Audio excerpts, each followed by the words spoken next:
Hello বন্ধুরা, কেমন আছো তোমরা সবাই? আজ ব্লগটা শুরু করলাম আম দিয়ে। দেখো আমাদের বাগানের গাছে কত আম হয়েছে। সব কিন্তু কাঁচা পাকা নয়, কিছু কিছু পাকা। তো পাকাগুলো এক সাইডে সরিয়ে রাখা হয়েছে, কারণ আজকে বাবা চলে যাবে, তো সেই জন্য বাবাকে সমস্ত পাকা আমগুলো দিয়ে দেবো। কারণ বাবা এরপর যখন আসবে তখন আর সেরকমভাবে আর পাবে না। তো সেই জন্য আর কি বাবাকে কিছু আম প্যাক করে দিয়েছে। আর এখানে অনেক আম হয়েছে, দেখো কত রং ধরে গেছে। কিছুদিন রেখে দিলে এই সবুজ সবুজ জায়গাগুলোতেও রং ধরে যাবে। আর এখানে আছে কিছু কিছু কাঁচা আম, এগুলোকে কয়েকদিন রেখে দিলে যদি এগুলো পেকে যাবে। আর যেহেতু আমাদের চারটে না 5টা গাছ, তো 5টা গাছে আমাদের প্রচুর আম হয়েছে এবার। আর দেখো কত পাকা পাকা আম, এগুলো সব বাবাকেই দিয়ে দেবো আর কি। আর আমাদের 5টা গাছ হচ্ছে, একটা আছে আম্রপালি, দিলখুশ, তারপরে ন্যাংরা, আর দুটো আম্রপালি গাছ আছে। আর একটাকে না কি আম বলে আমি ঠিক জানি না, মানে গুটি গুটি আম হয় না, এসো আম বা গুটি গুটি একটু লম্বা ধরনের, ওইগুলো বলে, ওগুলোকে গুটি আমও বলে, এবার জানি না ঠিক কীরকম। যাই হোক, এখানের মধ্যে তো কিছু আম একবারে তকতকে পাকা হয়ে গেছে।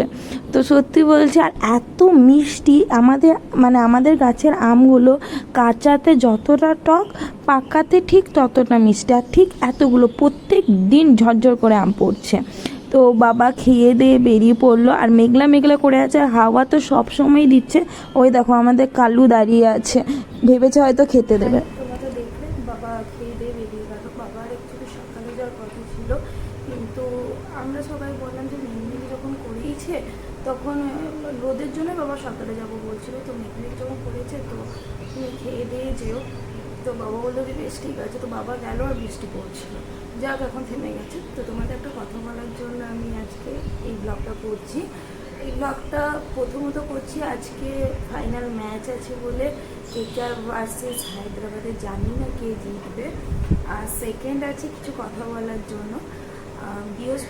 আগের বৃহস্পতিবার একটা পুজো দিয়ে আমরা বাড়িতে সত্যনারায়ণের পুজো করেছিলাম, বুদ্ধ পূর্ণিমার দিন। তো সেই দিনটাও ভালো ছিল, বাড়িতে সবাই মিলে ডিসিশন নিলাম যে বুদ্ধ পূর্ণিমার দিন বাড়িতে সত্যনারায়ণের পুজো করব।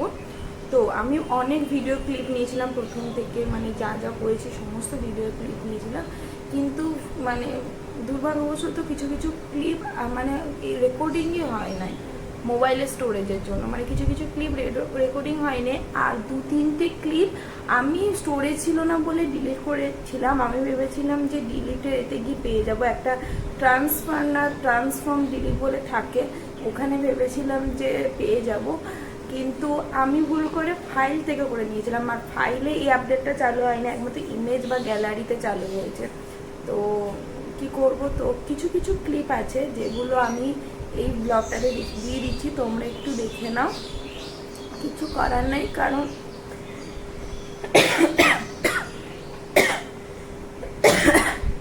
কিছু করার নেই, আমার নিজের দোষী এই অবস্থা। যাই হোক, তো আমি ভিডিও ক্লিপগুলো এখানে লিখে নিচ্ছি, তোমরা এখানে দিয়ে দিচ্ছি, তোমরা দেখে নাও। কিছু কিছু ক্লিপ যেগুলো আছে সেগুলো একটু একটু করে তোমাদের সামনে তুলে দিচ্ছি। তো চলো দেখে নাও, তারপর ডাইরেক্ট খেলাতে পৌঁছাবো। যাই, মাথায় চান করতে হবে তো। সরস্বতী পুজোর মতো পুরোটা দেবে নাকি?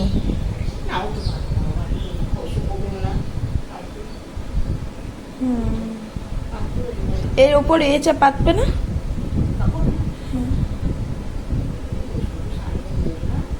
আর একটা বসবে ওখানটা দিয়ে দেবে নাকি?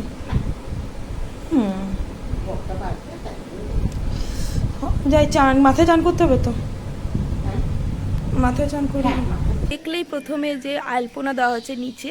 আজকে সত্যনারায়ণ পুজো আছে, আজকে গুরু পূর্ণিমা, তো বুদ্ধ পূর্ণিমা। তো সেই জন্য আমি আর মা মিলে, ঠাকুমা সবাই মিলে ডিসাইড করলাম যে বাড়িতে একটা ছোটোখাটো পুজো করা হোক নারায়ণের। তো সেই জন্য আজকে সকাল থেকে সব কিছু তোড়জোড় লেগে গেছে। আমি মায়ের অর্ধেক কাজ করে দিলাম, মাও করে নিল পুরোটা। মা অর্ধেক করলো, আমি ফুল টুল তুলে দিলাম, পুজোর বাসন টাসনগুলো একটু ধুয়ে দিলাম। আবার আজকে একটা প্রবলেম হয়েছে যে ভাই থাকছে না, মানে ভাইকে আজ কলেজ যেতেই হলো, প্র্যাকটিক্যাল ছিল বলে, কি আর করা যাবে। বাবা আসছে, ওটা বেশি আনন্দে যে হ্যাঁ বাবা আসছে। তো সমস্ত মিলে কি কি হচ্ছে পুজোতে, কি কি হচ্ছে সমস্ত শেয়ার করবো আজ। তো চলো দেখতে থাকো আর সঙ্গে থাকো। এখানে চুলটা শুকিয়ে নিই, দিয়ে আমিও নিচে চলে যাব। যা আকাশে অবস্থা, রোদ তো নাই, চুল ফুল শুকানো হবে কিনা জানি না। তো চলো দেখতে থাকো, সঙ্গে থাকো। আমাদের যেহেতু ঠাকুর ঘরটা খুবই ছোট, তো সেই জন্য এই ঘরটাতে আমরা সমস্ত পুজো করি। যারা সরস্বতী পুজোর ব্লগ দেখেছো তারাও জানো। তো মা এক এক করে সমস্ত কিছু ঠাকুর ঘর থেকে এনে এখানে রাখছিল। বলেছিলাম আম ফললো পারতে, ডাল পেড়ে নিয়ে চলে এসেছে। ওগুলো বলে নাই, অনেকগুলো পেরেছি। তারপর ও খুঁজছে সুটেবল। এটা ভালো, এটা ভালো লাগছে দেখতে। এটা আম পল্লবে 5টা পল্লব থাকে। ওটা বেশি বেশি ভালো, ঠাকুরের বেশি আশীর্বাদ করবে। বাবা সেদিন 9:30 10টার মধ্যে ঘর ঢুকে গেছিলো, তারপর চান টান করে বেলপাতা ছাড়াতে বসে গেছিলো। আর মা ওইদিকে সমস্ত ফলের কাজ করছিল, আমি অর্ধেক করে দিয়েছিলাম আর মা অর্ধেক করছিল, সব কিছু ঠিকঠাক করে দেখে নিচ্ছিল। তারপর সেই করতে করতে ঠাকুরমশাইও চলে এসেছিলো, তো ঠাকুরমশাই নিজের মতো করে একটু সাজিয়ে নিচ্ছিল আর কি। জয় গণেশ সিদ্ধিদাতা গণেশ। ওম নমঃ গাং গণেশায় নমঃ। ওম পদ্মং নমঃ গণেশায় নমঃ। অর্ঘ্য নমঃ গণেশায় নমঃ। ওম নমঃ শিবরি ওম শিবরি ওম শিবরি ওম নমঃ শক্তি ন ইন্দ্র সভা শক্তি ন বিশ্ববিদা শক্তি ন পূষা। ওম নমঃ দেবী স্বা। ওম নমঃ শ্রী গুরুবে নমঃ। তবে শ্রী গুরু পুজো শেষ হবার পর মা সিন্নি বলেছিল, সেটা আমরা পরিবারের সবাই মিলে খেয়েছি। আর সত্যি বলছি খুব খেতে ভালো ছিল। কোনো একটা ব্লগে আমি বলেছিলাম যে এই গাছটায় বড় বড় কাঁঠাল হয়, তো দেখো কত বড় বড় কাঁঠাল। তারা লাইটটা ঠিক মতো দিচ্ছে না কেন কে যেন, অন্ধকার হয়ে যাচ্ছে। এই তো এসেছে। তো দেখো কত বড় বড় কাঁঠাল নিচ্ছে, একটা ধরে প্রত্যেক বছর ওই জায়গাটাতেই ধরে, আর এতগুলো ধরে কাঁঠাল ধরে, মানে এর থেকেও বেশি ধরে। এবছর সব কিছু কম কম কেন মনে হচ্ছে কে জানে। তো এখানে 4টে কাঁঠাল ধরেছে আর এদিকে 4টে। আরও 2টো আমাদের কাঁঠাল গাছ আছে, কিন্তু ওগুলো কাঁঠাল হওয়া অবধি ওয়েট করা হয় না, ইঁচড়েই খেয়ে নেওয়া হয়।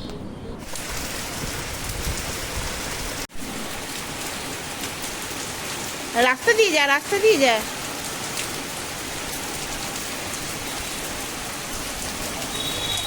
ওইগুলো না, পাকা পাকাগুলো করে, পাকাগুলো করে ওইদিকে চলে যায় একবারে, পাকা দুটো করে আছে। একবারে এসে যেখানে গাছ ছিল পালং শাকের গাছ ছিল।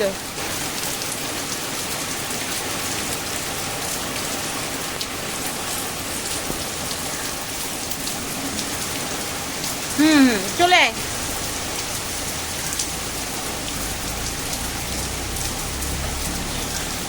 আসছে, পড়ে যাবে, পিছল আছে।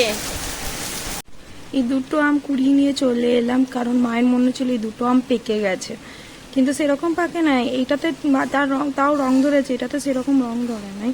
মায়ের দূর থেকে মনে হচ্ছিল যে পাখিতে ঠোকরে খেয়ে নেবে, তার থেকে তুই বরঞ্চ নিয়ে আয়। তো এই 2টো আম নিয়ে এলাম। বালতি নিয়ে বেরিয়ে পড়েছি আম কুড়োতে। এবার মনে ঝড়ে সব আমই পড়ে গেল। কত আম না, বেশি পড়ে না। এই সাইড থেকে কুড়োতে শুরু করে দিই। তেরি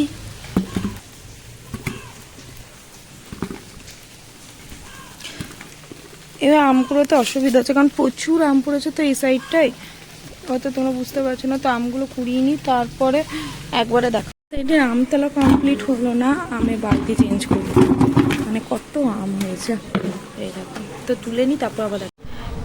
তো এই কটা আম পড়েছে, তাও প্রায় 20-25টা কাছাকাছি হবে আম পড়েছে। চলো একবার গুনে দেখিয়ে দিই। সব আম পাকা নয়, দেখো এই আমটা বা কাঁচা, না পাকা আছে।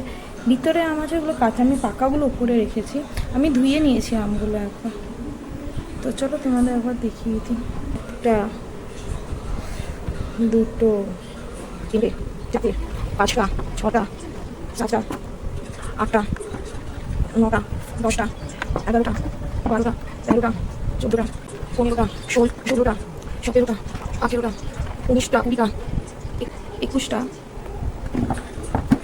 22টা 23টা 24টা 25টা 26 27 28 29 আর 30। না, এগুলো সব ছোটো ছোটো। 29টা ভালো বড় বড় আম, এগুলো সব ছোটো ছোটো। মোট 29, 30, 31, 32, 33, মোট 33টা আম হয়েছে। 33টা আম হয়নি, 33টা আম পড়েছে। এই দেখো, এগুলো খুব পাকা। এইগুলো কালকের মধ্যে পেকে যাবে। এই আমটা আজকেও খেলেও হয়ে যাবে, কিন্তু আজকে টক টক হবে, কালকেই খাবো। 7:30 বেজে গেছে আর আমি আর ভাই মিলে খেলা দেখতে বসে গেছি। আজকে তো আইপিএলের ফাইনাল, কেকেআর ভার্সেস হায়দ্রাবাদ। আর বাইরে তো ভালোই হাওয়া দিচ্ছে, মস্ত লাগছে খেলা দেখতে। তো জানি না কে জিতবে, তো আমি খেলা দেখি, তোমরা চ্যানেলটা সাবস্ক্রাইব করে দাও।